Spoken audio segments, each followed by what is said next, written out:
نحمدہ و نصلی علی رسول الکریم بسم اللہ الرحمن الرحیم۔ محترم دوستو ساتھیو، السلام علیکم ورحمۃ اللہ وبرکاتہ۔ صحیح بخاری کی کتاب الآداب میں نبی صلی اللہ علیہ وسلم کی حدیث ہے۔ حضرت ابو ہریرہ رضی اللہ تعالیٰ عنہ بیان کرتے ہیں کہ نبی صلی اللہ علیہ وسلم نے فرمایا کہ کسی مسلمان کو یہ لائق نہیں کہ 3 رات سے زیادہ اپنے مسلمان بھائی سے ترک ملاقات کرے، یعنی جب ایک دوسرے سے ملے تو یہ اس سے منہ پھیر لے اور وہ اس سے منہ پھیر لے، اور ان دونوں میں سے اچھا وہ ہے جو اپنے مقابل سے سلام اور ملاقات کی ابتدا کرے۔ صحیح بخاری کتاب الآداب حدیث نمبر 2038 یعنی نبی صلی اللہ علیہ وسلم فرما رہے ہیں کہ کسی مسلمان کے لیے یہ جائز نہیں ہے کہ وہ اپنے کسی مسلمان بھائی سے 3 دن سے زیادہ جو ہے وہ ناراض رہے، یا جب ان کی ملاقات ہو تو وہ ان میں سے کوئی دونوں جو ہے وہ ایک دوسرے سے منہ پھیر لیں، اور سب سے ان میں سے اچھا وہ ہے جو کہ سلام کرنے میں پہل کرے، یعنی تعلقات کو بحال کرنے میں پہل کرے۔ ایک اور روایت میں نبی صلی اللہ علیہ وسلم فرماتے ہیں کہ مسلمان جو ہے وہ دوسرے مسلمان کا بھائی ہے، اور تمام مسلمان جو ہیں وہ ایک جسم کی مانند ہیں۔ کہیں ایک جسم کے ایک حصے میں تکلیف ہو تو پورے جسم میں تکلیف ہوتی ہے، پورا جسم بے چین ہو جاتا ہے۔ تو اسی حوالے سے یہ آج کی جو روایت میں نے آپ کے سامنے رکھی ہے، تو نبی صلی اللہ علیہ وسلم نے یہ جو فرمایا ہے کہ 3 دن سے زیادہ ناراض نہیں رہنا ہے، تو دراصل انسان کی یہ ایک نیچر ہے، فطرت ہے، اس میں غصہ بھی ہے، اس کے اندر ایک غضب کی قوت بھی ہے، لیکن اس کے باوجود کیا ہے کہ اس غصے کو کنٹرول کرنا ہے۔ انسان کو معاشرے میں رہتے ہوئے ایک دوسرے کے ساتھ مل جل کر رہنا ہے، ایک دوسرے کو برداشت کرنا ہے۔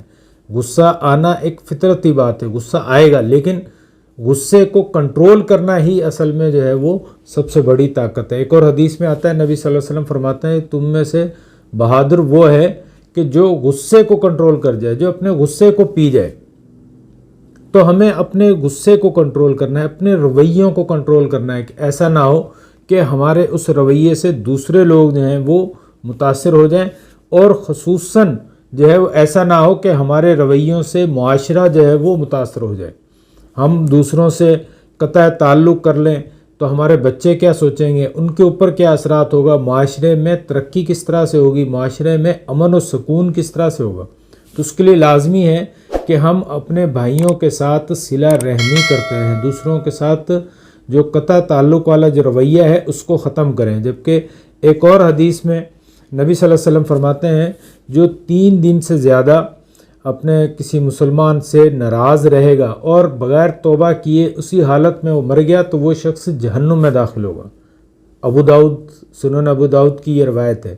تو یعنی کسی کے ساتھ قطع تعلق کر کے اور اسی حالت میں اگر ہماری موت آ گئی تو پھر جو ہے وہ بہت ممکن ہے کہ ہم جہنم میں داخل ہو جائیں۔ تو اس لیے اپنے تعلقات کو ریفریش کریں، اپنے تعلقات کو بحال کریں، لوگوں کے ساتھ، اپنے رشتہ داروں کے ساتھ، اپنے بھائیوں کے ساتھ جو ہے وہ اپنے تعلقات کو بحال رکھیں۔ ایسا نہ ہو کہ ہم چھوٹی چھوٹی باتوں پر جو ہے وہ ناراض ہوتے رہیں اور جو ہے وہ سب کے ساتھ قطع تعلق کر اپنی ہی زندگی میں جو ہے وہ مگن رہیں۔ ایسا نہیں ہے۔ اللہ تعالیٰ نے انسان کو ایسا بنایا کہ جو وہ دوسروں کے لیے زندہ رہتا ہے۔ آپ دیکھیں کہ انسان معاشرے میں جتنے بھی ہم لوگ کام کاج کرتے ہیں، سروسز کرتے ہیں، کاروبار کرتے ہیں، معاملات کرتے ہیں، لین دین کرتے ہیں، وہ سب ایک دوسرے کے ساتھ ہیں۔ یعنی ہم سے دوسرے لوگ فائدہ اٹھا رہے ہوتے ہیں اور دوسروں سے ہم فائدہ اٹھا رہے ہوتے ہیں، جبکہ جانوروں میں یہ چیز نہیں ہے۔ یعنی انسانوں اور جانوروں میں یہ ایک خصوصی طور پر یہ ایک فرق رکھا گیا ہے کہ انسان ایک دوسرے کے لیے زندہ رہتا ہے۔ تو ایک دوسرے کے لیے زندہ رہنے کے لیے لازمی ہے کہ ہمارے تعلقات بھی بحال رہیں، اور ان تعلقات کے کتنے ہمیں فائدے ہیں یہ ہر عام و خاص کو یہ معلوم ہے کہ انہی تعلقات کی بنیاد پر جو ہے وہ ہمارے سارے مسائل بھی حل ہوتے ہیں۔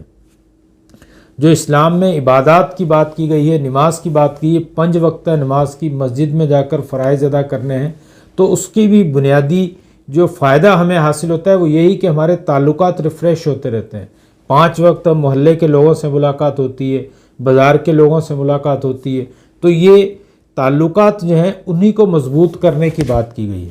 تو صحیح بخاری کی آج جو ہم نے یہ روایت ڈسکس کی اس کا بھی مطلب یہی ہے کہ اگر کہیں ناراضگی ہو بھی جائے تو جو ایک فطرتی چیز بھی ہے تو اس کے بدلے میں ہمیں زیادہ سے زیادہ میکسیمم پیریڈ یہ ہے کہ ودن 3 days ہمیں ان سے تعلقات کو بحال کرنا ہے, ریسٹوریشن کرنی ہے, اپنے تعلقات کو اس کو ریسٹور کرنا ہے, اس کو دوبارہ تعلقات کو بحال کرنا ہے. اور بہتر شخص وہ ہے جو اس میں پہل کرتا ہے. تو ہمیں اللہ تعالیٰ سے دعا ہے کہ اللہ تعالیٰ ہمیں اپنے تعلقات میں, اپنے معاملات میں نبی صلی اللہ علیہ وسلم کی سنت پر عمل کرنے کی توفیق عطا فرمائے. اپنا ڈھیر سارا خیال رکھیے گا, مجھے بھی اپنی دعاؤں میں یاد رکھیے گا. السلام علیکم ورحمۃ اللہ وبرکاتہ.